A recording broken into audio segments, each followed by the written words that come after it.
Hello guys! This is my kind of Monday, October 14, 2024 and good morning! Kakarating ko lang sa office niyan. And ayun guys, pauwi na ako and eto, naglalakad na ako. Alone ako ngayon guys kasi yung kasama ko sa boarding house is meron siyang lakad guys. So ito.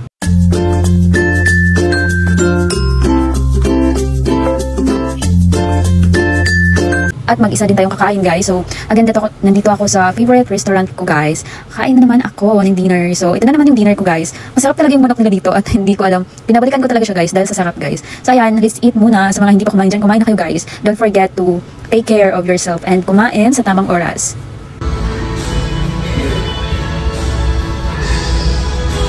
Bukod sa masarap yung pagkain nila dito guys, gusto ko talaga dito kasi peaceful siya. Alam mo yun, habang kumakain ako, kahit mag-vlog ako or mag-video, walang nakikialam guys. And konti lang yung tao dito. So, favorite restaurant ko talaga to guys. So, parang magkakilala na nga kami ng mga staff dito kasi pabalik-balik talaga ako dito guys. Someday, kung magkakajowa ako, dadalhin ko talaga siya dito. Charis!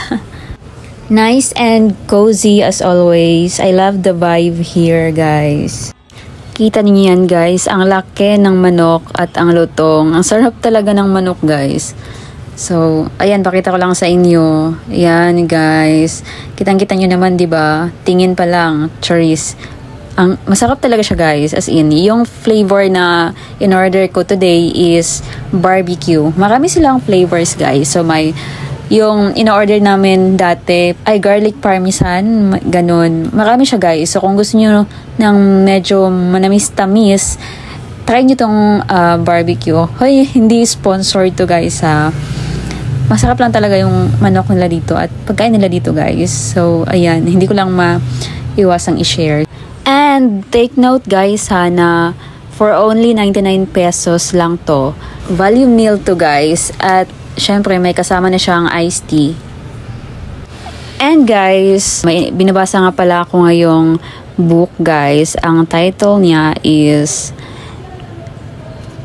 The Loss of Human Nature by Robert Greene. Basa-basa na talaga ako guys ng mga books kasi kung ang food guys is for our body, parang food for the body, meron din tayong tinatawag na food for the mind guys. At ito yung mga books, mga articles na tinitake natin guys. So sabi nga nila we should limit talaga kung ano yung mga pinapasok natin sa mga utak natin guys kasi it's important guys. The book The Loss of Human Nature guys by Robert Greene, it's super fascinating guys. It really makes you think about people's motivations and behaviors. Again, it's like food for the mind. Just as we nourish our bodies, reading nourishes our thoughts and helps us understand the world better. Kung may mga bagay kayong gustong malaman or kung may mga tanong kayo guys, just comment down below and sasagutin natin yan sa susunod nating video guys. Thank you nga pala guys sa pag-watch ng videos ko. Thank you so much. It's nice to take time for yourself guys sometimes, every once in a while. Especially after some changes in our lives. I think we all go through tough times, tough moments naman. And sometimes it helps to just sit down, enjoy a good meal and reflect. It's a journey kasi but I'm learning to embrace it one step at a time. It's part of growing up and I'm grateful to focus on myself this time. You know guys, share ko lang.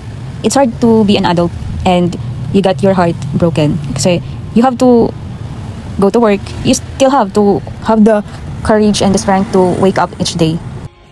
Regardless of how you feel. Because the world won't stop for you. So you just have to be strong. So guys, tapos na akong kumain at pumunta muna ako dito sa Watsons kasi bumili ako guys ng conditioner. And yung bibilhin ko is naka-sale sila guys, buy one take one, itong keratin treatment argan oil. And I really like this conditioner guys. And buy one take one pa siya for only 249 pesos. And ang lakas na nga ng ulan guys. Dito ako dumaan sa plaza. So ayan guys, ang lakas na ng ulan and I'm walking alone. So dito ako dumaan guys.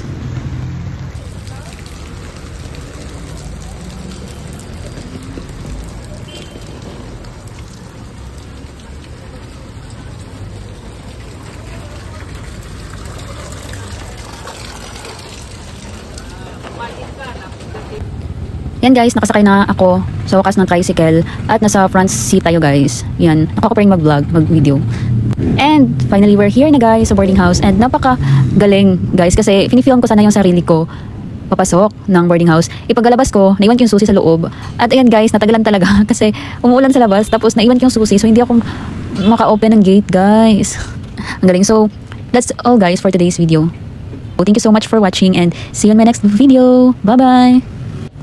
And our quote for today is, if you want something you've never had, you have to do something you've never done.